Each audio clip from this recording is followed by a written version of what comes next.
अस्सलामु अलैकुम रहमतुल्लाहि व बरकातुहू। उम्मीद है आप सब ठीक होंगे। By the grace of almighty Allah.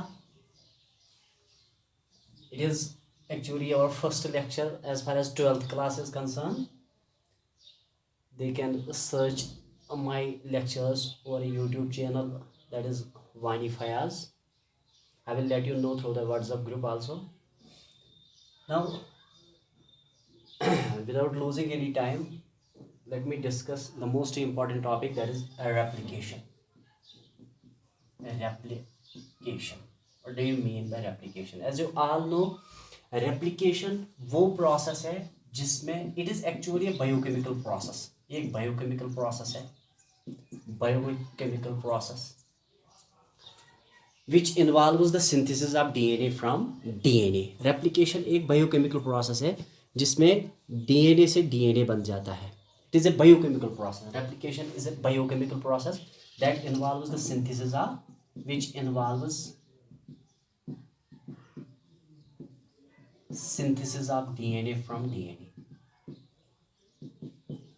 DNA से DNA banana, DNA from DNA, क्योंकि यहाँ पे DNA को इस्तेमाल किया जाता है एज टेम्पलेट. और रेप्लिकेशन के सब बायोकेमिकल प्रोसेस यथ मज DNA पे DNA बनान. ऐसे रेप्लिकेशन प्रोसेस से अगर तो याद आए, रेप्लिकेशन आकर गसन अकिस स्पेसिफिक साइकिल्स दरमियान तथ वनान S phase. It occurs during S phase of cell cycle. S phase of cell cycle. Replication cell cycle के S phase में होती है. That is why it is called as S phase. S phase simply indicates synthetic phase. Synthetic phase, क्योंकि इसमें synthesis of DNA होती है. और replication के सब biochemical process यथ मज DNA पे DNA बनन. ये replication process हसा छ एक specific phase मज गसन तथ हसा छ वनान S phase. बेगि थवन याद कि रेप्लिकेशन छन गसन रैंडमली कह, बल्कि रेप्लिकेशन छ एक स्पेसिफिक पॉइंटस पे स्टार्ट गसन तथ छ वनान ऑरिजिन ऑफ रेप्लिकेशन, ORIC इसको कहते हैं. It does not occur randomly but it occurs eight a specific point. That point when the replication starts, that is commonly called as origin of replication. It does not occur randomly. ये randomly नहीं होता है. Does not occur randomly. Replication does not occur randomly, but it occurs at a specific point called as origin of replication. उसको origin of replication कहा जाता है. Replication नसा छन गसन प्रेथ कुछ जाय पे कह, बल्कि रेप्लिकेशन हसा छ एक स्पेसिफिक पॉइंटस पे स्टार्ट गसन. तथ पॉइंटस ये रेप्लिकेशन स्टार्ट गसन तथ छ वनान ऑरिजिन ऑफ रेप्लिकेशन. यहाँ छ वनान ORIC. ये आपको दिमाग में रखना है. नाउ नेक्स्ट फीचर, ये जो रेप्लिकेशन है, as you all know, every DNA molecule is composed of two strands. Every DNA molecule is composed of two strands. Akh DNA molecule छु बन्योमुत दोन स्ट्रैंडन हुन. अख स्ट्रैंड छु रन करन फ्रॉम 3' 5' डायरेक्शन, ब्याक स्ट्रैंड छु रन करन फ्रॉम 5' 3' डायरेक्शन. इस थाउन याद. नाउ दशवै स्ट्रैंड्स यम DNA छ आसन, यम हसा छ अटैच आमस करन by means of hydrogen bonds. तिम हाइड्रोजन बॉन्ड्स हसा छ एग्जिस्ट गसन between the complementary nitrogenous bases. Let us suppose अगर मतलब ये छु A ये थाइमीन, एडेनिनस तो थाइमीनस दरमियान छ 2 हाइड्रोजन बॉन्ड्स आसन, गार्नियनस तो साइटोसिनस दरमियान छ 3 हाइड्रोजन बॉन्ड्स आसन. अगर ये तब थाइमीन ये जरूरी एडेनिन को 2 स्ट्रैंड्स यम DNA छ तिम हसा छ पानवय आमस अटैच करन खातिर हसा छ लगन जरूरत हाइड्रोजन बॉन्ड्स. मगर यम सा DNA डबल स्ट्रैंडेड छ आसन, at this time the DNA does not replicate. Before the process of replication starts, first of all these two strands of DNA should be separated from each other. Now obviously if we are going to separate the two strands of DNA, what we are supposed to do? We are supposed to break the hydrogen bonds which are existing between the complementary nitrogenous bases. And that breaking of hydrogen bonds is mediated by specific enzymes which are commonly called as helicases. Aminoidases भी उनको कहा जाता है. Those are the enzymes. वो मैं आपको बाद में बताता हूँ. अभी मैं आपको बताता हूँ मोड ऑफ रेप्लिकेशन क्या है, क्योंकि यहाँ पे आपको देखना है कि अभी मैंने आपको बताया कि ये DNA जो है, इस DNA से DNA बन जाता है. जिस DNA से DNA बन जाता है उस DNA को यूजुअली हम टेम्पलेट कहते हैं. That is commonly called as template. अत सिंपली वन नमून तुम वुचमुत कालीन काम मज तम कालीन कालीन बनावान तिमन ब्रोट कन कह ये कुन वुचित तिम सह कालीन बनावान तथ वन नमून या वन टेम्पलेट। इसी तरह से DNA को टेम्पलेट इस्तेमाल किया जाता है, फिर नया DNA बन जाता है। Now how it is mediated, उसके लिए मैं आपको बताना चाहता हूँ। रेप्लिकेशन जो मोड है, रेप्लिकेशन जो प्रोसेस है, it is semi conservative in nature. Semi conservative, semi conservative का क्या मतलब है? As I told you, we are having two strands of DNA. One strand runs from 3' 5' and another strand runs from 5' 3'. क्या होता है यहाँ पे देखो, ये भी एक्ट करेगा as template, this will also act as template. Both the strands separate, when they are separated, both of them will act as templates. Now this template strand, it will lead to the formation of new DNA strand, and it will also lead to the formation of new strand. This is 3', this is 5', and this is 3'. It will be 3', it will be 5'. Now see, we are having two parental strands here. This is parental strand, P for parent, P for parent, and this is the daughter strand, D for daughter strand. This is also daughter strand, daughter strand. This is parental strand. Now see, now this will enter into one cell, and this will enter into other cell. Now in these cells we will be having one parental strand and one new strand. In the other cell we will be having the same case, one parental strand and one daughter strand. That means in each cycle of replication the parental strands are conserved. They are conserved, or you can say parental characters are conserved. That is why जब भी किसी की जब भी अगर आपने देखा होगा, जब भी बर्थ होती है तो उसके बाद वहाँ पे बहुत सारे रिश्तेदार आ जाते हैं, तो वो कहते हैं यूजुअली कि इसकी आंखें उसकी जैसी है, उसकी आंखें इसकी जैसी है, इसके कान ऐसे है, इसके हाथ ऐसे है। ये इसलिए क्योंकि पैरेंट के कैरेक्टर्स हम में ट्रांसफर होते हैं। The process which involves the transfer of characters from parent to offspring is commonly called as heredity, और you can say it is also called as genetics. Inheritance इसको कहा जाता है। ये इसलिए है क्योंकि रेप्लिकेशन जो है it is semi conservative in nature, because in each round of replication we are having one parental strand and one new strand. This mode of replication in which half parental character is conserved while the 50% character is produced and new, वो नया बन जाता है, that is called a semi conservative mode of DNA replication. सब process यथ मज अकिस DNA molecules मज 50% parental character ही conserve करना, while 50% character हसा छु यवन नो बनावना, आथ process हसा छु वनान semi conservative mode of DNA replication. This is semi conservative mode of DNA replication छु you could suggest Michelson and Stahl.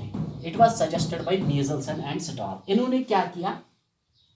Semi conservative mode of DNA replication. Semi conservative mode of DNA replication. इन्होंने क्या किया?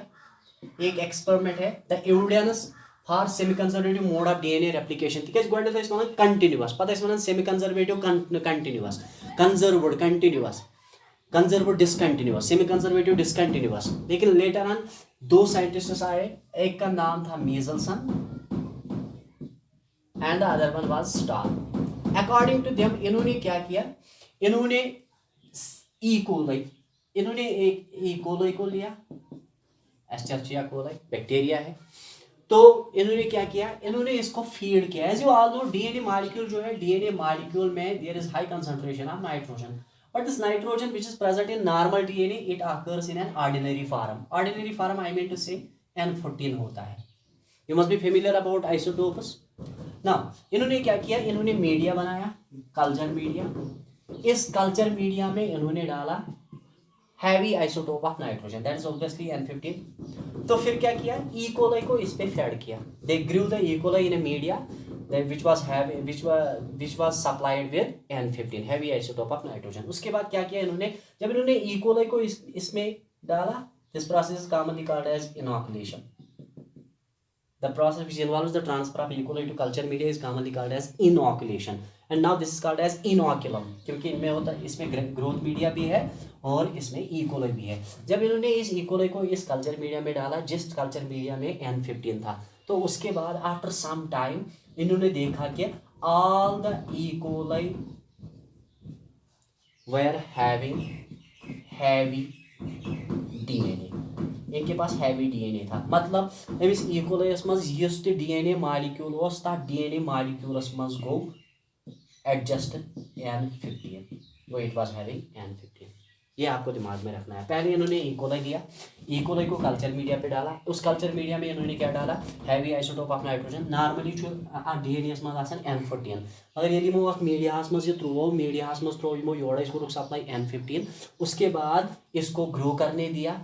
जब इसने इस culture media का इस्तेमाल किया इस बैक्टीरिया ने, इसकी डिवीजन और रिड्यूजन हो गई, तो ऑब्वियसली डिवीजन और रिड्यूजन के बाद बहुत सारे इकोलाई बन गए। उन सारे इकोलाई में जब डीएनए निकाला गया तो उस डीएनए को देखा गया दैट वाज हैवी।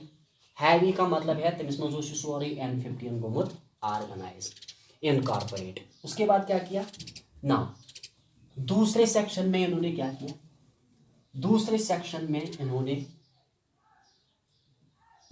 ये जो इकोलाई है जिसमें N15 था, इसको अब इन्होंने एक कल्चर मीडिया पे डाला, that culture media was having normal nitrogen, that was N14। तो उसके बाद क्या किया इन्होंने, जब इन्होंने इस इकोलाई को ट्रांसफर किया ऐसे कल्चर मीडिया में जहां पे N14 था, तो उसके बाद after some generations, after some cycles of division, they confirmed that यहाँ से जो इकोलाई निकले इसमें half of DNA was N15, मतलब heavy, and half light, that was N14। That means यहाँ पे अगर आप देखोगे अभी तक आपने बनाया N15 and this is confined to the parent because ordinary normal तो यही है N14 ही। उसके बाद जब इन्होंने इस तरह से, पहले ये इकोलाई का डीएनए है, इसमें N15, फिर इसके बाद इसको ऐसे कल्चर में डाला गया जिसमें N14 था, तो यहाँ पे दो स्ट्रैंड्स बन के आ गई N15 N14। दैट मीन्स 50% यहाँ पे पैरेंटल है because it is normal and 50% तो नया है। उसके बाद इन्होंने इसी प्रोसेस को फिर से रिपीट किया। जब इन्होंने इसको रिपीट किया तो इन्होंने देखा कि हाँ 50% पॉपुलेशन जो यहाँ पे थी इट वाज हाइब्रिड। हाइब्रिड का मतलब है N15 N14 and while the 50% was only N14। ये आपको दिमाग में रखना है।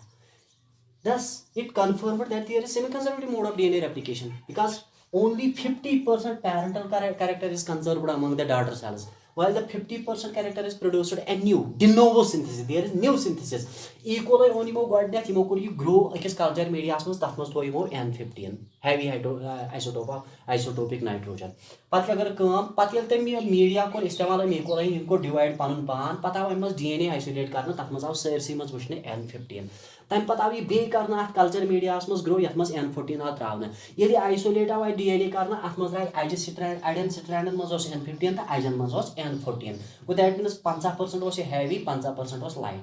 तम पत कोर यमो कर ये प्रोसेस रिपीट। ये कैंचन जनरेशन तक ये प्रोसेस रिपीट कर यमो वुच 50% द्राव अत hybrid that means N15 N14 and 50% द्राव टोटल N14 वातन। अगर तुम वो ये फीचर कंप्लीटली सजेस्ट करान तिकाज N14 अगर पैरेंट ये पैरेंटल जनरेशन हो N15 तेल no it is daughter.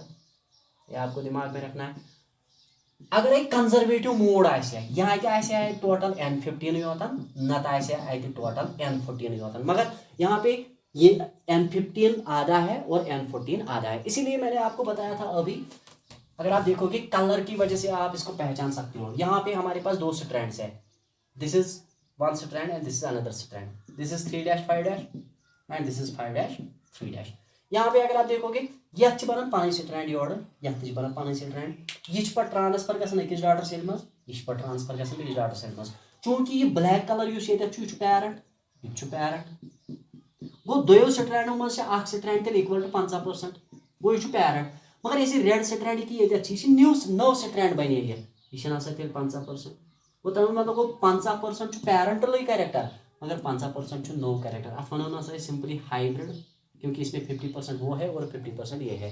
Now this mode of replication where only 50% of parental character is conserved among the daughter cells is commonly called as semi-conservative mode of DNA replication. उसके बाद मैं बताना चाहता हूँ it is semi-conservative continuous in one strand and semi-conservative discontinuous in another strand. वो मैं अलग lecture में आपको बताऊंगा. We are having two strands of DNA. One strand of DNA is replicated continuously, that is commonly called as leading strand. तो उसमें semi-conservative continuous replication है, while the other strand that is produced discontinuously commonly called as lagging strand, उसको कहते हैं semi conservative discontinuous. ये आपको दिमाग में रखना है. This is semi conservative mode of DNA replication. Now inshallah tomorrow we will go for mechanism of DNA replication.